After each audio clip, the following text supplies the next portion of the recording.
Happening now, the search for a missing Warren woman is underway.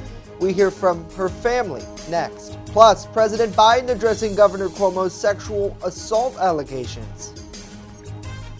Well, the clouds are around for the early afternoon, and then we get into some rain for tomorrow. We will talk about it in detail next as the news at noon starts right now. Live and on demand, this is WNY News Now. Please come home. Your family loves you, and we missed you, and we're just so worried. The family of a missing Warren woman is pleading for the community's help in the search for their loved one. Thanks for joining us for WNY News Now. I'm Justin Gould. 49-year-old Nicole Front was last seen on Sunday at 7:30 p.m. walking in the downtown Warren area from Main Street to 2nd Avenue, headed to a meeting at the DeFrays building.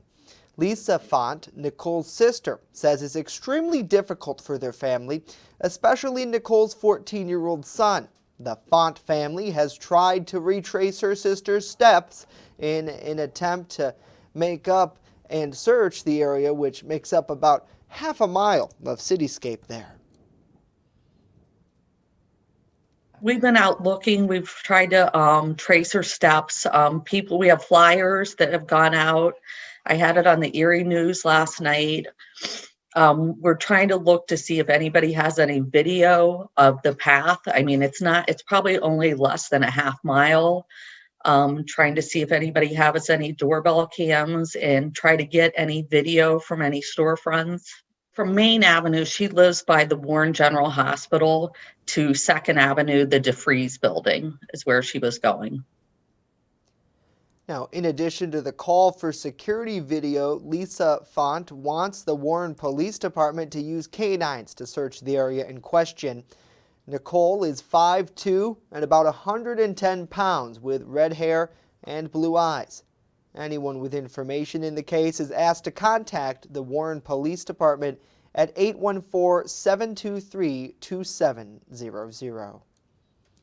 Well, more Americans are rolling up their sleeves for COVID-19 shots. Now all 50 states have at least 10% of their respective adult populations fully vaccinated. That according to the Centers for Disease Control and Prevention. Now as of yesterday, close to 111 million doses of the vaccine were administered nationwide. That's nearly 80% of those delivered. The CDC also roughly says 72 million people have had at least one dose of the vax. Well, don't get fixated on herd immunity. That's the message from a top U.S. health official. And the number of U.S. adults who have contracted coronavirus was possibly twice the number reflected in the official case count in September. That according to a new study, which Mandy Gaither is taking a closer look at. As more shots go into the arms of Americans, top U.S. health officials say achieving herd immunity shouldn't be the focus. Why don't we just say get as many people vaccinated as quickly as you possibly can? And every day that goes by now with more than 2 million doses going into people, we're getting closer and closer to control of this pandemic. The millions of coronavirus cases confirmed in the U.S. may just be the tip of the iceberg, according to a study published in the medical journal JAMA. Researchers tested the blood of nearly 62,000 Americans who never had symptoms of COVID-19. They say they found more than 4,000 of them had antibodies, meaning they'd had COVID-19 but were apparently asymptomatic. The scientists used that information to estimate that 15.9 million asymptomatic or undiagnosed coronavirus infections were in the U.S. as of September 30th, 2020, while the total number of confirmed positive cases was just over 7.2 million at the end of September, according to Johns Hopkins University. This as a more contagious virus variant known as B.1.1.7 continues to spread across the U.S. Another study linked that variant to a risk of death that was 55% higher than that of earlier strains. Our current models still project by the end of March, early April, B.1.1.7 will be the dominant variant. That's why health officials continue to urge Americans to wear masks, practice social distancing, and wash hands. For Health Minute, I'm Mandy Gaither. Mandy, thank you. The Red Cross is reporting that the first week of March, more than 20% of blood donations from unvaccinated people had COVID-19 antibodies. Well, back here at home, the founder of a downtown Jamestown radio station is retiring. Longtime general manager of WRFA FM, Dennis Drew's last day as the manager of the station is today. A lifelong music lover, Drew worked with engineer Ed Tomasini to bring the station to life in 2014. In an interview with WRFA's Jason Sample, who is taking over the GM role, Drew explained the reason for the change. It's been a while coming, actually. I really feel like I've accomplished a lot of what we tried to do. We tried to build a station, and then we tried to build the multimedia room upstairs. Yeah, I've still got although the pandemic kind of got in the middle of everything.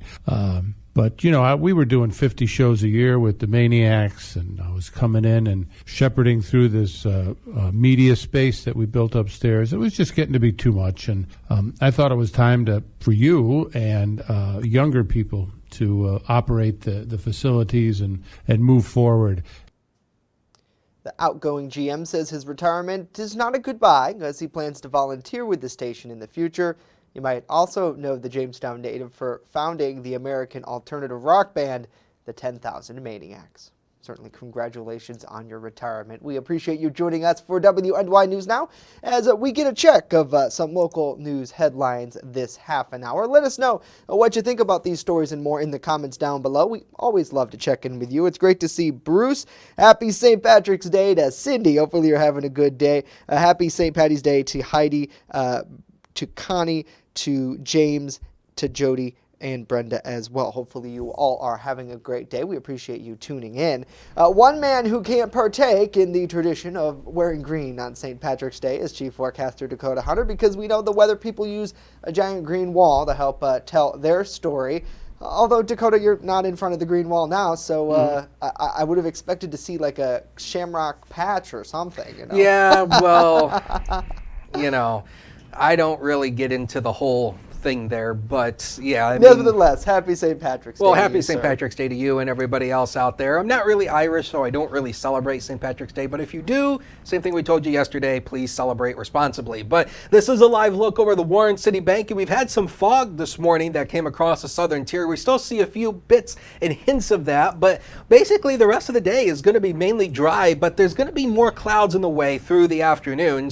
But they will break apart as we go through the later part of the day, so we do expect to see some pieces of sun as we go through the afternoon. We topped out at 41 yesterday, started the day at 29. The warmest St. Patrick's Day ever was back in 1945, where we had a high temperature of 73, and a goose egg in 1900 broke the record low. So through the afternoon today, early fog burns off, clouds hang around through the afternoon, partial clearing later in the day, milder, 48 right at the immediate Lake Erie waterfront, that's right at the lakeshore, to 57 inland with a southwest wind 3 to 6 miles per hour. Now another storm system comes our way tomorrow, bringing rain and maybe mixed precipitation, and then up goes the temperatures. We'll talk about it with that 42 degrees and sunny 7-day forecast later in the show.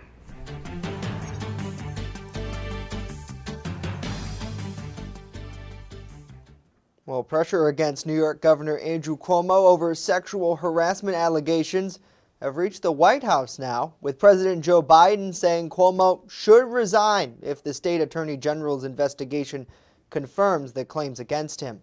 Biden made the remarks during an interview with ABC News that's scheduled to air today. When asked by anchor George Stephanopoulos whether Cuomo should resign if the investigation confirms the woman's claim, Biden saying yes. Here's my position. It's been my position since I wrote the Violence Against Women Act. A woman should be presumed to telling the truth and should not be scapegoated and become victimized by her coming forward, number one.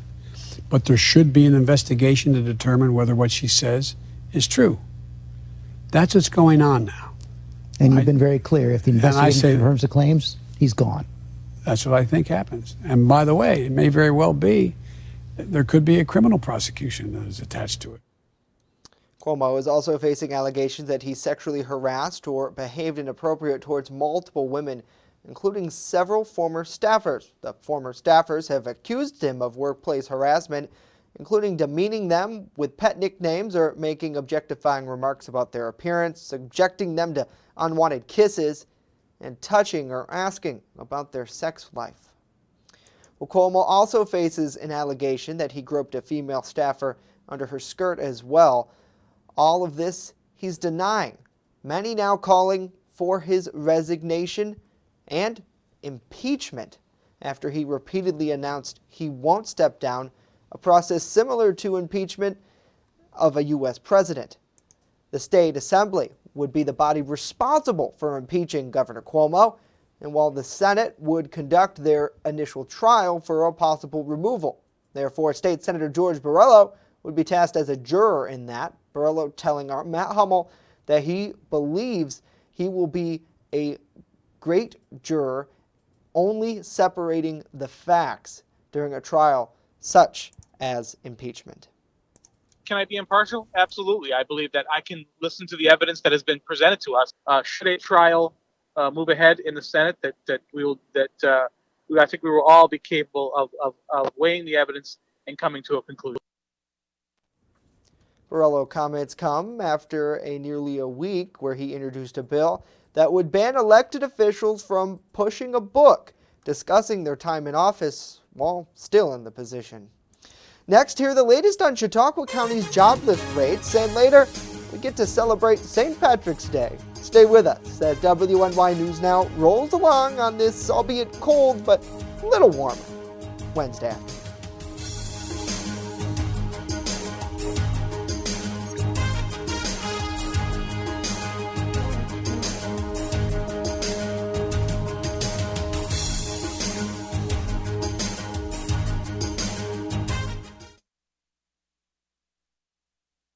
With coverage that matters. This is WNY News Now. EagleZip.com is your local one-stop shop for all of your home and business computer needs. Located on Fluvan Avenue Extension, just outside of Jamestown, EagleZip.com sells and services all brands of desktops and laptops, as well as servers and network equipment for your business. All new computer sales include transferring your data from your old computer plus a 2-year warranty. Call EagleZip.com today. Stop by EagleZip.com today and let us make computers easy for you. Remember when you were a kid, huddled around the television waiting for your school to close? Well, we don't get snow days. When winter weather hits, count on the First Defense Weather Team for a look into the future where the snow is headed next. Live radar showing you the scope of the storm. And real-time reports from the field. So when it matters most, stay with First Defense Weather. Catch your First Defense forecast daily on WNY News Now.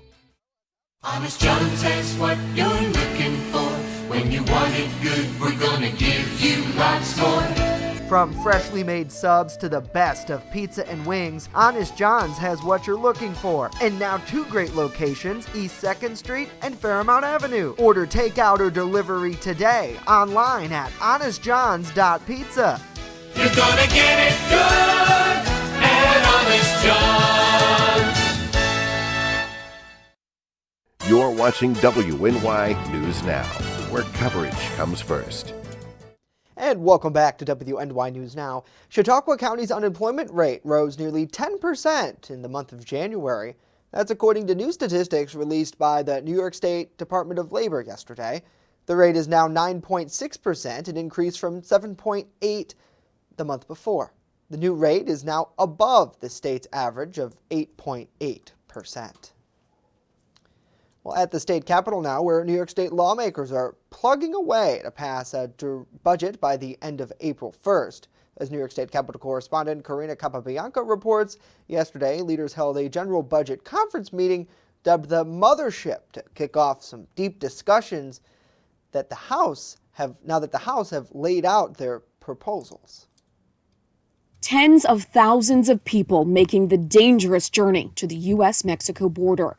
President Joe Biden is asking them not to. The Senate and Assembly adopted their one-house budget resolutions yesterday. Lawmakers say the proposals are fairly similar to each other. There's a substantial level of overlap among, I'd say, the Senate and Assembly budget resolutions, including major investments in education and healthcare. The Senate majority budget improves educational opportunities, increases school aid, It implements statewide universal pre-K.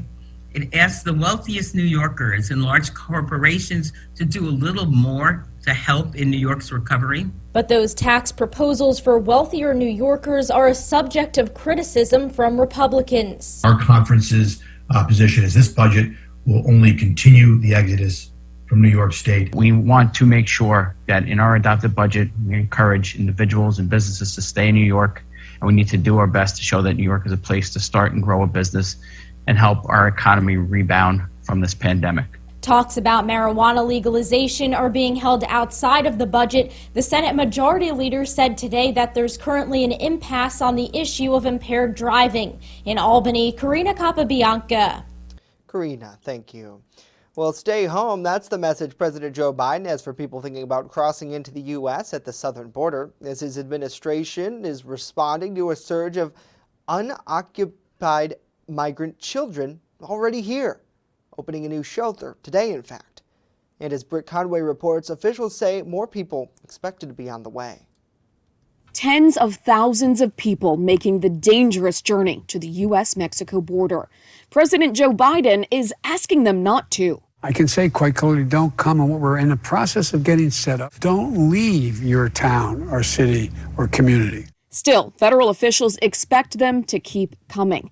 Most families and adults are being sent back, but all too often, children are crossing by themselves. Thousands are already here, and there's massive overcrowding.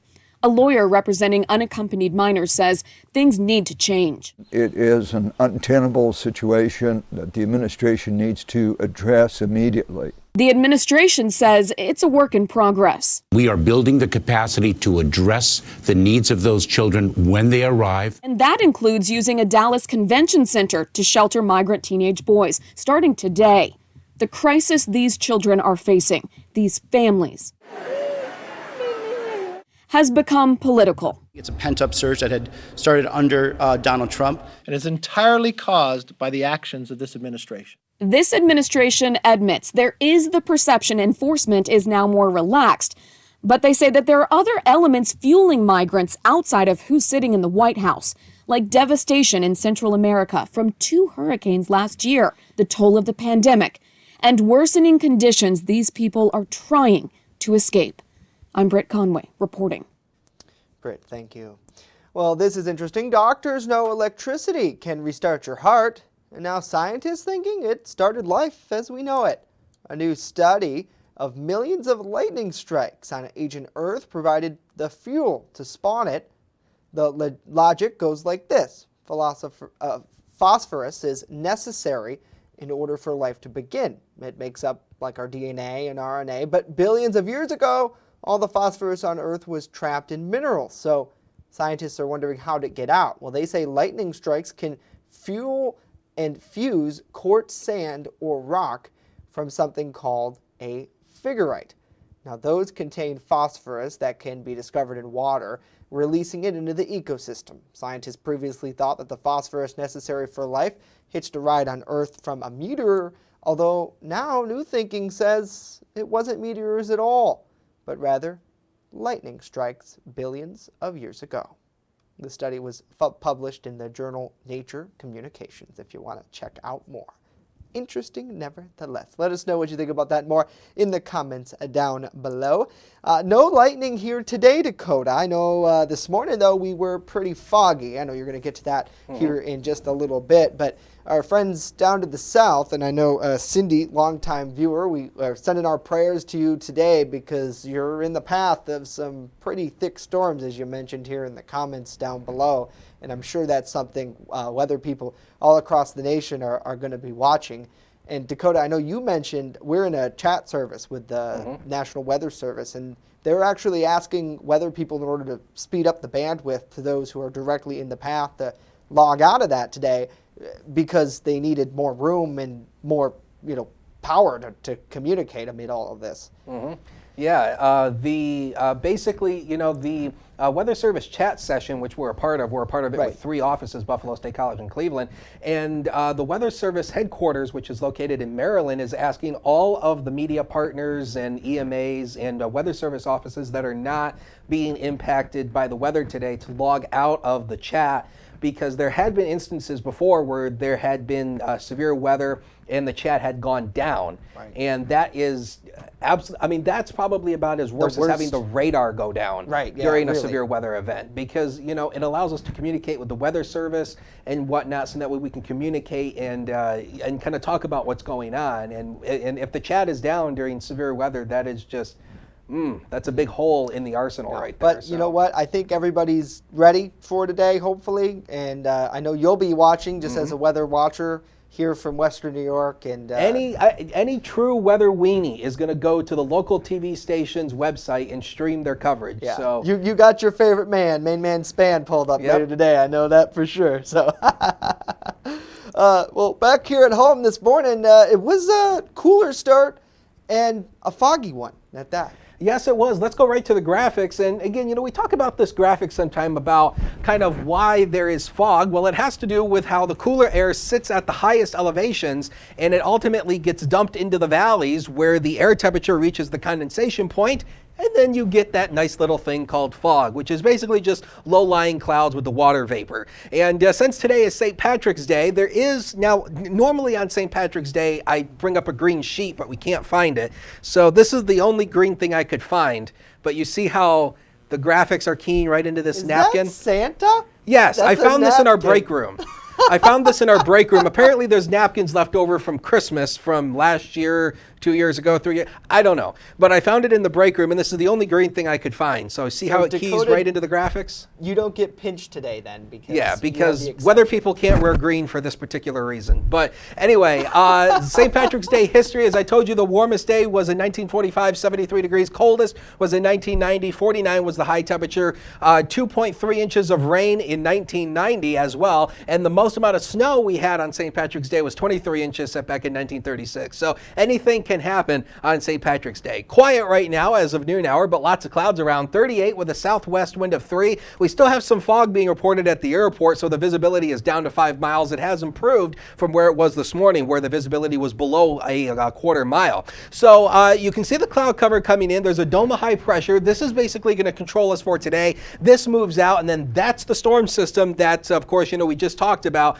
Parts of this is going to be reaching us tomorrow, but the main severe activity today is going to be down across the deep south. Look at all these lightning strikes, over 3,000 lightning strikes in this radius. It is unbelievable. And the Storm Prediction Center has upgraded to a very rare high risk. This pink area, that's a level 5 out of 5. And this is the first high risk we've seen this year, and the first one in about 2 years. So a big severe weather issue down in the deep south. And this is the SPC tornado probability. That is significant, where you see a 30% pink area. That is very significant. So dangerous long track tornadoes are likely down across the deep south. So if you know anybody there, please let them know on that, because it's going to be a big weather day down there. But around here, relatively quiet for today. Just lots of clouds around. They may actually break apart as we go through the later part of the afternoon, but don't expect full sunshine. As we get into tomorrow, that storm system actually moves to our south, but we're going to be trapped between warmer air to the south, cooler air to the north. So we're ultimately going to see rain showers first tomorrow. Then as the colder air starts to win out, notice it start to change over to wintry mix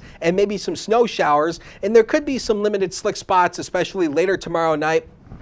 And then it will change back over to snow and then rain as we go through the day on Thursday. So additional snowfall accumulations as we go. Yeah, the snowfall totals kind of vary here. We're looking at about a ½ inch to maybe about an inch, maybe less than that. Again, all depending on where the track of that storm is. There it is for tonight, 33 to 41 with that northeast wind. How about the future? This is the best I can do for green today on the 42 degrees and sunny 7 day. 43 tomorrow, rain to snow, cold sun on Friday, 32. Milder on Saturday for the Chattacoin River greening, 49. And look at the temperatures go up back into the 60s as we go into next week. We'll take a break. Be right back.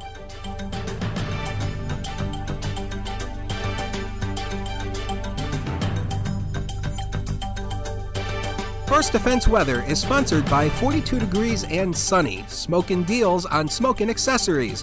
Learn more at 42degreesandsunny.com. That's 42degreesandsunny.com. You're watching WNY News Now, your source for breaking news. It's not just what we say, it's what we do. Local first. It isn't just our slogan. It's our mindset every single day. So whether you're watching our daily live streams or staying up to date with reports on our website and mobile app, you'll always see the same attention to detail from reporters who passionately care about our community, who have one goal in mind: to always put the facts first. For me, it's more than just getting the forecast right. What I love the most about my job is that I come into work every day to help break down the weather, letting people know how this is going to impact their day. We take pride that First Defense Weather is the only local weather team in the Southern Tier. We don't just copy and paste our weather from outside sources. Every part of our forecast is handmade right here in-house, something our team really takes pride in. What matters to you matters to us. Every story, every day. WNY News Now, where coverage comes first. With coverage that matters, this is WNY News Now. And welcome back to WNY News Now. Finally here. Today, you might feel a little luck of the Irish on St. Patrick's Day, a time when many Americans choose to celebrate their Irish heritage. About 33 million Americans, in fact, self-identify as being of Irish ancestry. That according to U.S. Census data. That's 5 times the number of people on the actual island of Ireland, by the way. The tradition of wearing green is likely to become more to the forefront this year because of social distancing and COVID-19. There are normally hundreds of parades across America to celebrate, but many have been called off. However, that doesn't mean you can't enjoy a good old Guinness and some corned beef and cabbage at home. March 17th marks the assumed date of St. Patrick's death about 1,500 years ago. The legend has it that St. Patrick drove snakes out of Ireland, but he's credited with bringing Christianity to the Isle as well. Now, coming up on Saturday, the city of Jamestown is going to be celebrating the holiday by turning the Chattacoin River green, an annual tradition that was called off because of COVID last year. Certainly all very excited about that. Let us know what you think about that and more in the comments down below. Happy St. Patrick's Day to you. I'm wearing my green, and as we talked, Dakota can't wear his, but that's really about it.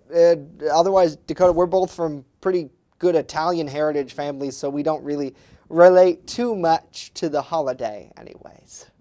Yeah, I mean, you know, my background is mostly Italian, and my mom has some German, so I'd probably be a little bit of that. But as far as we know, we don't have any Irish. Right. So, but nevertheless, you'll see a lot of people probably celebrating today. Maybe not as much as they used to. I imagine. I know state police put out a thing talking about, you know, if you are going to go out wherever you're going to go, make sure that you don't drive drunk and get an Uber or a Lyft and things that we've talked about here before. Really important. Yeah, call somebody. That's all it takes. But I don't imagine too many bars are probably open.